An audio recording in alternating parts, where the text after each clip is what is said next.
할렐루야. 우리 좋으신 하나님을 찬양합니다. 여러분들 입술 열고 마음 열어서 우리 하나님께 찬양하는 모습이 우리 하나님께 기쁨 될 줄로 믿습니다.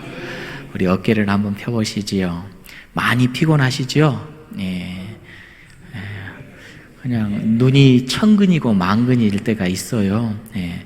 보통 주일 오후 시간이 그런 것 같아요. 여러분들 그래도 기도했듯이 여러분들 주님 앞에 있으니 복입니다. 오늘도 우리 주님께 내 생각과 마음과 내 육신을 올려드릴 수 있으니 얼마나 감사합니까? 피곤해도 조금 힘을 내시고, 아니 피곤해 자셔도 됩니다. 주무세요. 괜찮아요. 예. 야, 그런데 할 수만 있으면 최선을 다해서 우리 하나님의 말씀을 경청하고 주님께 마음을 드리는 복된 시간이 되기를 바랍니다. 우리가 저번 시간에 그리스도의 삼중직에 대해서 함께 나눴습니다. 기억이 나신가요? 예. 그리스도의 삼중직이라는 것이 무엇이냐? 여러분, 구약시대에 어떤 사람들이 기름 부음을 받았다고요? 첫 번째 누구였어요? 예, 선지자, 두 번째 제사장, 세 번째 왕. 나름대로의 구약시대에는 저마다 직분들이 있었다고요. 그래서 이들은 특별하게 하나님께서 부여해 주신 그러한 직책을 가지고 기름 부음을 받아서 그 사명을 감당하게 됐지요. 선지자는 어떤 역할을 하게 됐어요? 하나님의 말씀을 받아서 전달하는 사람이 선지자예요. 애언자예요. 그래서 여러분, 애언할 때 이 애자를 무슨 애자 쓴다고 그랬죠? 미리에 맡을 예, 뭘 맡았어요? 하나님의 말씀을 맡았어요. 예언자, 선지자들은 맡아서 이렇게 전달하는 사람, 미래의 일을 알아맞히는 사람이 아니라고 했어요. 예언자, 선지자는 그런 역할들을 감당했습니다. 제사장은 어떤 일을 했다고요?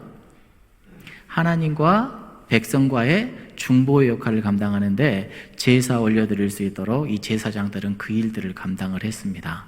죄인들이 하나님 앞에 온전히 나아갈 수 없기 때문에 제사장들은 그 중간에서 예배를 집례하고 이끌어내는 그런 역할을 감당했어요. 왕은요? 왕은 어떤 역할을 했어요? 왕, 제사장이나 선지자들 이들과 함께 더불어서 그들의 도움을 받아서 백성들이 바른 삶을 살아갈 수 있도록 뭐 하는 거예요? 통치하고 치리하는 겁니다. 이렇게 하면 안 돼. 이렇게 해야 돼. 통치하고 치리하는 삶을 왕들이 이렇게 감당을 했지요. 자, 그런데 우리가 알다시피 일반 사람들이 그 역할을 감당을 하는데 사람들은 부족하잖아요. 선지자도 그렇고 선지자들 중에서도 온전한 선지자가 아니라 거짓 선지자 있어요, 없어요? 있어요. 제사장들도 온전한 제사장이 아니라 부족한 제사장들이 있었어요, 없었어요?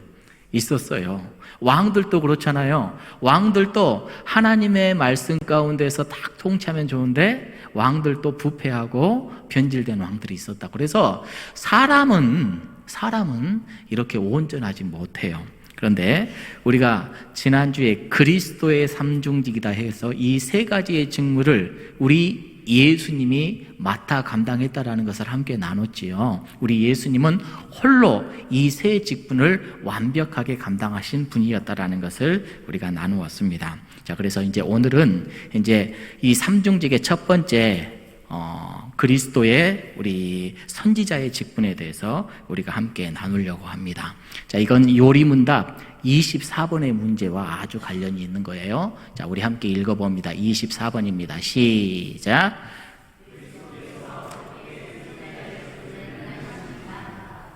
답입니다. 답 열어주세요. 시작. 선지자의 직분을 행하시는 것은 우리를 구원하시고 하나님의 뜻을 그 말씀과 성령으로 말미암아 우리에게 나타내시는 것입니다. 아멘. 이게 답이에요. 자, 그래서 오늘 저 부분, 우리 예수님께서는 선지자의 직분을 행하셨는데 뭐 하기 위해서요? 우리를 구원하시고자 하는 하나님의 뜻을 어떻게 해요? 말씀과 성령으로 우리에게 나타내셨다. 우리 예수님께서 그 직분을 감당하셨다라는 겁니다. 자, 흔히들 하나님의 말씀에는 세 가지로 우리가 구분해서 하나님의 말씀을 받아들이는데 첫 번째는 우리가 잘 알다시피 말씀은 그 자체로 누구시죠? 우리 예수님이시잖아요. 예수님은 말씀이세요. 또 하나 기록된 말씀도 있죠.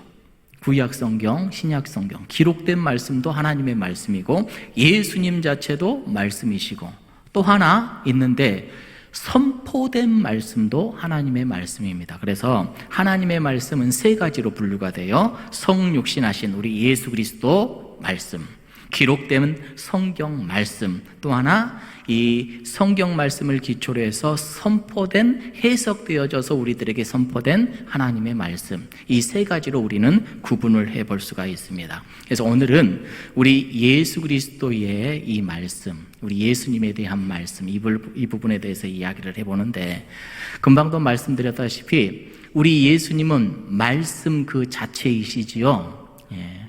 맞습니까? 우리 주님은 말씀이십니다. 하나님은 말씀이세요. 우리 하나님이신 우리 예수님은 태초부터 함께 계셨죠. 하나님과 말씀으로 계셨습니다. 태초에 뭐가 계시니라? 말씀이 계시니라. 이 말씀이 누구와 함께 계셨어요? 하나님과 함께 계셨으니 이 말씀은 곧 하나님이시니라. 이게 요한복음 1장 1절이에요. 쭉 넘어가서 14절 말씀에 보면은 말씀이 뭐가 되셨어요? 육신이 되어서 우리 가운데 거하심에 우리 주님의 은혜와 평강이 가득하다라는 말씀을 우리가 받아요. 우리 예수님은 말씀이시고 이 말씀이신 분이 성육신하셔서 이 땅에 오셨습니다. 그분은 진리 덩어리예요. 자, 그래서 예수님은 말씀 그 자체이므로 하나님이시므로 가장 하나님의 온전하심을 우리들에게 잘 드러내시는 그런 분이 맞으시죠.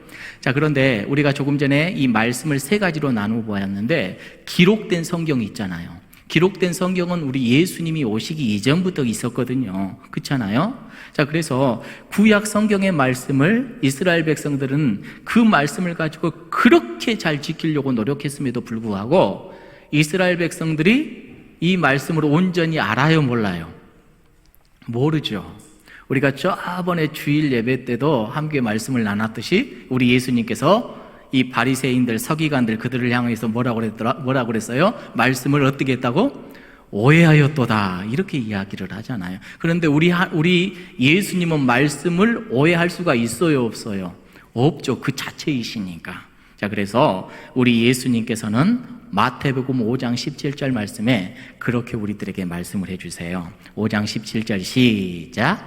내가 율법이나 선지자를 폐하러 온 줄로 생각하지 말라. 폐하러 온 것이 아니요 말씀을 완전하게 하기 위해서, 온전케 하기 위해서 우리 예수님이 오셨어요. 예수님이 오셔서 하나님의 말씀, 예수님 그 말씀 자체를 이렇게 보는데, 자, 율법사들, 선지자들, 일반 사람들이 말씀을 오해해요, 오해 안 해요? 그거 아니야 라고 이렇게 하니까 그들이 예수님께 도전을 하잖아요. 너 왜 율법을 그렇게 해? 예수님에게 막 도전을 합니다. 우리 예수님이 하시는 말씀이 나는 율법 1.1핵이라도 이것은 천지가 없어지기 전에는 전혀 변하지 않아. 나는 율법, 하나님의 말씀을 완전하게 하기 위해서 너희들 오해만 하고 있잖아. 완전하게 하기 위하여서 왔다라고 이야기를 하는 것이지요. 우리 예수님 안에는 참이 들어있고 진리만 있는 줄로 믿습니다. 우리 예수님은 온전하신 분이십니다. 자, 그래서 골로새서 2장에 우리 사도 바울도 그런 말씀을 해요. 우리 함께 읽어봅니다. 골로새서 2장 2절 3절 시작.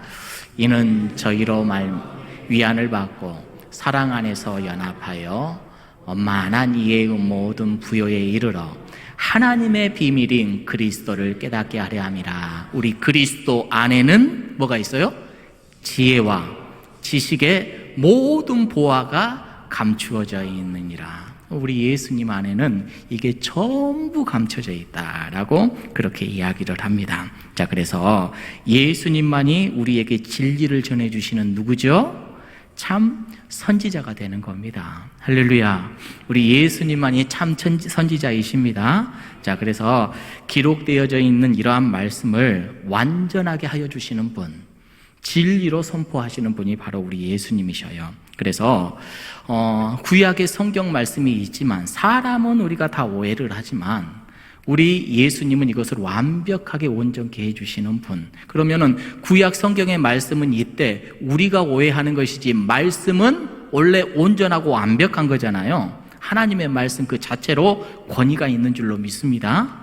자, 그런데 우리 예수님은 말씀 덩어리이시고 또 이전에 우리 예수님이 오시기 이 땅에 성육신하기 이전에 구약에 주어진 말씀도 하나님의 권위를 갖고 있는 말씀이잖아요. 그런데 오늘날 많은 사람들이 이 말씀에 대한 이 말씀에 대해서 이렇게 도전을 하는 그러한 모습을 보게 됩니다. 자, 예수 그리스도의 우리 하나님의 말씀인 성경, 그리고 우리 예수님께서 나중에 우리에게 뭘 보내주셨죠? 성령님 보내주셨잖아요. 성령님을 보내주셔서 우리가 성경 말씀을 접하고 이 성경을 우리가 바르게 깨달아 알 수 있도록 도와주는 영이 우리 성령님이신데 이단의 특징 중에 하나가 뭐냐? 성경 외에 다른 것에 막 권위를 막 이렇게 높여버리는 이단들은 그런 특징을 갖고 있어요. 우리가 종교 개혁을 했잖아요. 어디에서부터 개혁을 했죠? 이전에 로마 캐톨릭에서부터 우리가 거기에서 저항을 해서 우리가 프로테스탄트, 개신교 이렇게 떨어져 나왔거든요. 떨어져 나왔는데 여러 이유가 있었는데 그 이유 중 하나가 뭐냐면 이 성경을 바라보는 성경관과 특별히 로마에서는 교황이 있죠. 교황이 있는데 교황의 권위 자체가 하나님의 말씀과 똑같아요. 이거에 대해서 크게 붕괴를 했죠. 우리 개신교에서는. 그래서 로마 캐톨릭에서는 로마 교황이 여러분들도 들어보셨을 거예요. 교황 무오설이다. 공적으로 교황이 딱 서가지고 뭔가를 이야기하면 그것은 성경과 같은 권위를 갖고 있어서 이거 절대로 따라야 되지 어떻게 할 수 없다. 여러 가지 성경적인 근거를 가지고 이야기를 해요. 자, 로마 교황의 일대 교황이 누구예요? 캐톨릭의 교황 베드로잖아요. 베드로. 처음에 우리가 마태복음 16장 16절 베드로가 신앙 고백을 하잖아요. 멋진 신앙 고백을 하고 나중에 우리 예수님께서 하시는 말씀이 네 위에 뭘 세우겠다고 그래요? 교회를 세우겠다고 그러잖아요. 이것을 해석하기를 베드로 자체 위에다가 뭘 세운다? 교회를 세우고 힘과 능력, 하늘에서 열면 열릴 것이요 땅에서 풀면 풀릴 것이요 막 이런 말씀을 막 줘가지고 이 캐톨릭에서는 이걸 해석하기를 베드로 자체에게 그러한 힘과 능력이 있다 이런 식으로 이야기를 해서 교황에 대한 권위를 중세 때 특히 아주 강하게 막 업시키면서 이것을 굉장히 변질을 시켰지요. 그런데 여러분 이것은 말도 안 되는 이야기죠. 성경의 정신에서 이것은 아주 부합하지 못한 모습입니다. 오직 하나님께서 허락하여 주신 말씀의 권위만이 최고의 권위입니다. 이 말씀보다 어떤 사람의 능력이라든지 교리라든지 침범할 수가 없는 거예요. 어떤 또 우리가 이단 중에서는 자기들만의 경전도 막 갖고 있어요. 성경 위에 다른 것에 권위를 두어가지고 여러분들이 알고 있는 몰몬교에서는 어떤 경전을 갖고 있죠? 몰몬경이다라고 하는 경전을 갖고 이것을 진리로 선포를 하고 이것을 가르칩니다. 여러분들이 또 알고 있는 통일교에서는 원리강론이라는 이런 나름대로 교리책을 가지고 성경과 동등한 권위에서 이것을 가르치고 이것으로 살아가도록 이끌어내요. 또 여호와 증인에서는 성경 신세계역이라는 그러한 책도 이렇게 발간을 해가지고 성경과 똑같은 권위를 가지고 이것을 막 이렇게 따라 살게 만들기도 하고요. 제가 이렇게 쭉 보다가 이런 책도 있어요. 김민식이라고 하는 교주가 있거든요. 어떤 교인지는 잘 모르겠어요. 근데 김민식이라는 교주가 있는데 이 교주가 만든 경전도 있어요. 자, 이 경전의 이름이 뭔지 알아요? 김민식에서 민석성서 해가지고 웃긴 사람들 참 많아요. 참 많아. 자, 그런데 성경에서 말하는 것은, 하나님께서 말하는 것은 이 하나님의 말씀, 성경 외에 또 우리 예수 그리스도 외에 그 권위가 더 높을 수는 없는 거예요. 그래서 항상 우리는 기억을 해야 됩니다. 오직 성경만 하나님의 계시를 완성한 하나님의 말씀입니다. 그래서 이 말씀을 우리는 잘 기억을 해야 돼요. 오늘 우리가 참 많은 시대를 겪어서 이 시대 가운데 우리가 말씀을 이렇게 잘 접하고 배우고 또 말씀 따라 살아나갈 수 있음이 얼마나 우리들에게 큰 복인 줄 몰라요. 예전에는 일반 성도들이 말씀을 접할 수 있었나요? 중세 때 못 접했어요. 사제들만 봐라. 어떻게 감히 일반 성도가 하나님의 말씀을 접해? 하면서 이렇게 접하지도 못하게 됐는데, 오늘 우리들에게 이 말씀 자체가 우리가 접할 수 있다는 것이 얼마나 감사한지 성경을 보다가요, 마태복음 11장 11절의 말씀이 이런 뜻이었구나 라고 깨달은 바가 있어요. 여러분 한번 읽어볼까요? 시작. 내가 진실로 너희에게 말하노니 여자가 낳은 자 중에 세례 요한보다 큰 이가 일어남이 없도다. 그러나 천국에서는 극히 작은 자라도 저보다. 자, 우리가 통상적으로 선지자가 지금 사라졌잖아요. 그렇죠? 마지막 선지자를 누구라고 하죠? 저기 있잖아요. 누구? 세례 요한. 세례 요한을 마지막 선지자라고 우리가 이야기를 하거든요. 자, 보세요. 예수님께서 세례 요한에 대해서 평가를 하는데, 진실로 너희에게 말하노니 여자가 낳은 자 중에, 그러니까 이 세상의 모든 사람들을 말하겠지요. 여자가 낳은 자 중에 세례 요한보다 큰 이가 일어남이 있다고요, 없다고요? 그러니까 이 땅 가운데서 그렇게 큰 사람은 없다. 지금 이렇게 세례 요한을 이렇게 마지막 선지자를 엄청나게 이렇게 띄워주잖아요. 그렇죠? 그런데 그 다음 말씀을 봐봐요. 그러나 천국에서는 극히 작은 자라도 저보다 크니라. 이 말이 무슨 말일까요?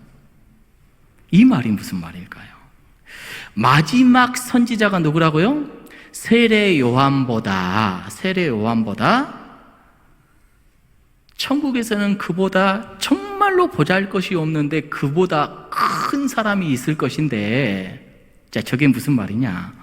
우리 예수님의 구원의 은혜로 하나님의 나라에 들어간, 하나님의 말씀을 들은, 예수님을 통하여서 하나님을 체험하고 구원의 기쁨을 누리는 그때 당시에 많은 사람들 뿐만이 아니라 오늘 우리들은 하나님의 나라에 들어가면 천국에서는 저가 누구예요?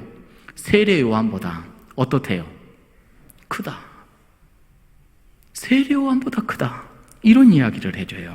그러니까 예수님으로부터 말씀을 받은 우리가, 말씀을 이렇게 받고 이 말씀을 접하고 이 말씀을 내 안에 품고 이 말씀대로 결단하여 살아갈 수 있는 우리가 마지막 선지자 그보다 더 낫다, 더 크다, 이렇게 이야기를 하는 겁니다. 자, 그러니 오늘 우리는 그 큰 복을 누리면서 살아가는 사람이거든요. 마지막 선지자인 세례 요한보다 크다, 세례 요한보다 천국에서 더 큰 자가 너희들이다, 이렇게 말해주는데, 우리 모두가 하나님의 말씀을 잘 보고 깨닫고 말씀대로 살아가는 지혜가 있기를 주님의 이름으로 축복합니다. 자, 또 하나. 자, 우리가 가르치는 모든 성경은 반드시 우리가 잘 봐야 되는데, 조금 전에 우리는 부족해서 뭐 할 수 있어요? 오해할 수 있어요. 오해할 수 있는데 어떻게 합니까? 우리가 하나님의 말씀대로 더 잘 살아가기 위해서 성경 공부도 하죠. 제자 훈련도 해요. 주일날 오후에 이런 소요리문답에 대한 부분도 우리가 공부도 해요.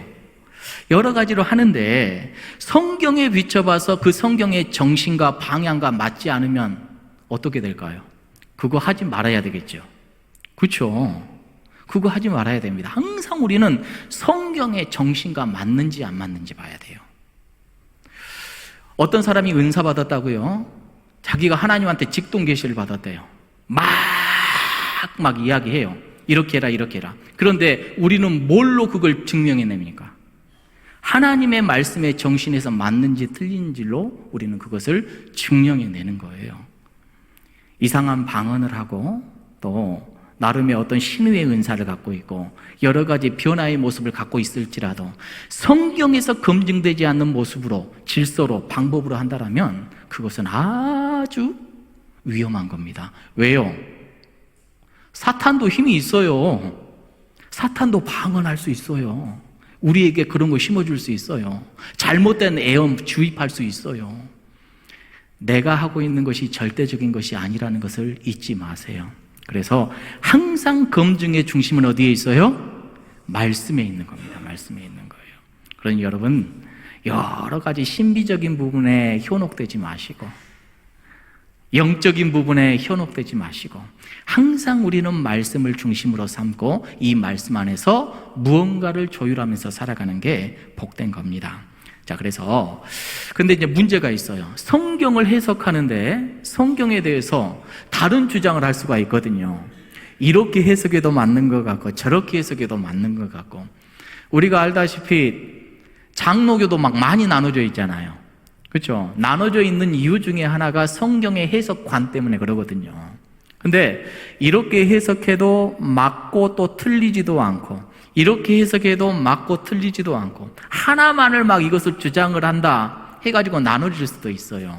자, 그러니 우리들은 이렇게 부족한 존재들입니다. 그래서 우리가 기독교라고 해도 얼마나 많은 분파가 있고 얼마나 많이 나눠져 있고 얼마나 많이 다른 이야기, 다른 생각들을 해내는지 몰라요. 중요한 게 무엇이냐? 항상 중요한 것은 성령님의 도우심입니다. 성령님께서 도와주셔서 그것을 깨닫게 하고 알게 하시기 위하여서 언제나 우리는 기도의 사람, 엎드리는 사람이 되어야 돼요. 그래서 여러분들에게도 늘 말씀을 드려요. 말씀 볼 때 지식적인 걸로 다가가면 안 돼요.